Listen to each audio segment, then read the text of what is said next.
Welcome back to Optimist Disc Golf. It's Sam here at Riverside Disc Golf Course in Okotoks, Alberta.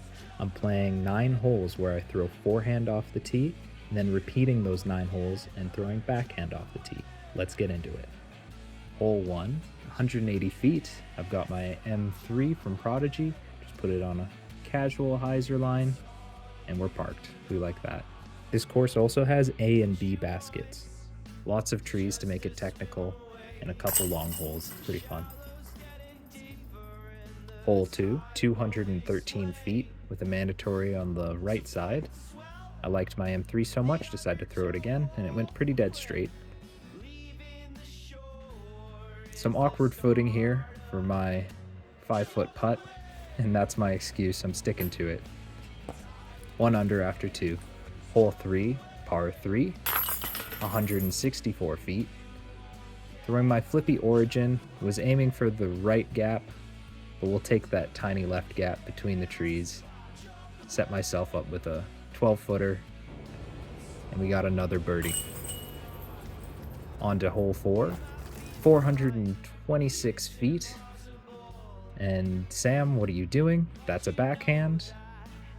Let's just watch this get kicked off into the rough, and that landed in a patch of poison ivy. I'll find that out later. Here's my actual drive. There's no one behind me, so I was able to run back and re-tee. Set myself up with a long eagle bid, but we'll take birdie. This is a pretty forgiving par 4. Hole 5, the tee sign's gone, so I hope you appreciate that. It's 332 feet.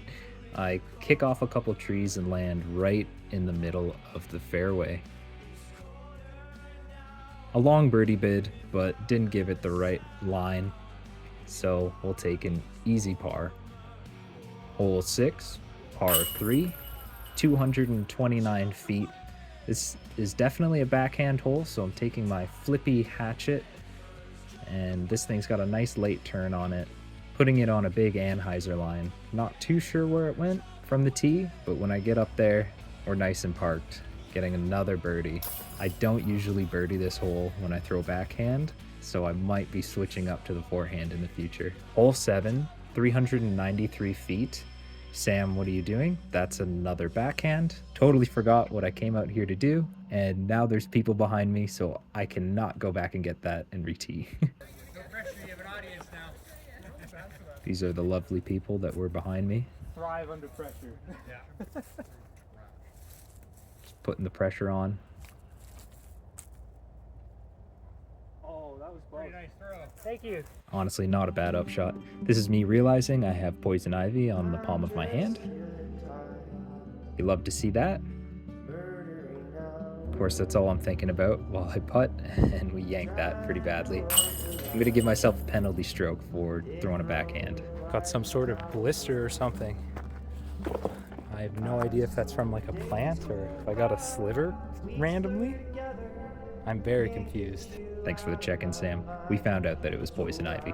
Hole 8, par 3, 180 feet. Going with this forehand origin shot.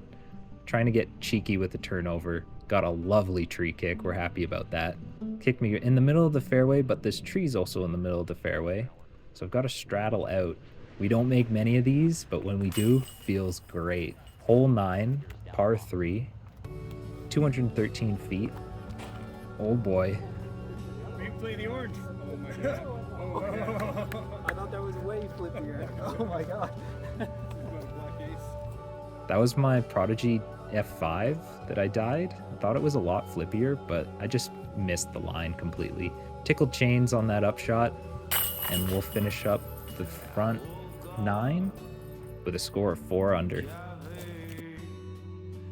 Don't forget to like and subscribe if you're enjoying the video. We're gonna breeze through this back 9. Missed my line with this flippy origin. I wanted to release that much farther left and have it drift into the right. Some awkward footing for my putt, and that's all right, we'll take par. You might notice this is a different day. I had to leave, I was late for my birthday dinner. Shout out to turning 30. I did have to skip ahead of a couple groups. There were 2 families in front of me, and I did not impede their gameplay by jumping ahead. If I hadn't jumped ahead, my half-hour round would have turned into a couple hours. They had some little kids with them. Please respect etiquette. It's not proper form to skip ahead of groups, but just use common sense and your own judgment. Respect that it's a public park and be kind to others. I have to go down on a knee to make this shot, put myself behind a tree. We saved the par, we're even. So this is hole 6, 229 feet. Putting my Thought Space Echo, just got this disc. Thought it was a bit more stable, put a bit too much anhyzer on it. Honestly though, this is about where I usually end up with my backhands. I was much closer on the front. Hole 7, 393 feet, par 4, very generous par 4. And if I was smart here, I would have remembered that I backhanded on round 1 and could have thrown my forehand, but that's okay. This went straight in line with the basket, just put me about 40 feet short. And we'll take the very forgiving birdie. Onto hole 8, 180 feet. I've got my dyed F5 from Prodigy, just on a casual backhand line, and that went right under the basket and then skipped over this log. I really love throwing that disc. Here's a 10-footer that I just didn't give it the pop. And darn it. Back to hole 9, 213 feet. Throwing the F5 again. And man, that almost skipped in. I'm pretty sure it hit the cage. Yeah, we wanted that for sure. But we'll go ahead and take the easy birdie. So we are 2 under after 6. Definitely did better the first round. So now we're back to hole 2, 213 feet. There's the Mando in the basket. And I yank this to the right of the Mando. The Mando sign says that there's no drop zone. You just take a penalty stroke. I honestly like the flight of the buzz, but I yanked it and pulled it to the right. Not a great bid, and we'll end up taking our first true bogey. Back to 1 under. Hole 3, 164 feet. I've got my jawbreaker zone, going for that big gap to the right of those trees. A bit of an anhyzer baby flex. Got me a bit closer than I was in round 1. And got another birdie. Hole 4, the T-pad sign fell off since yesterday. This is 426 feet.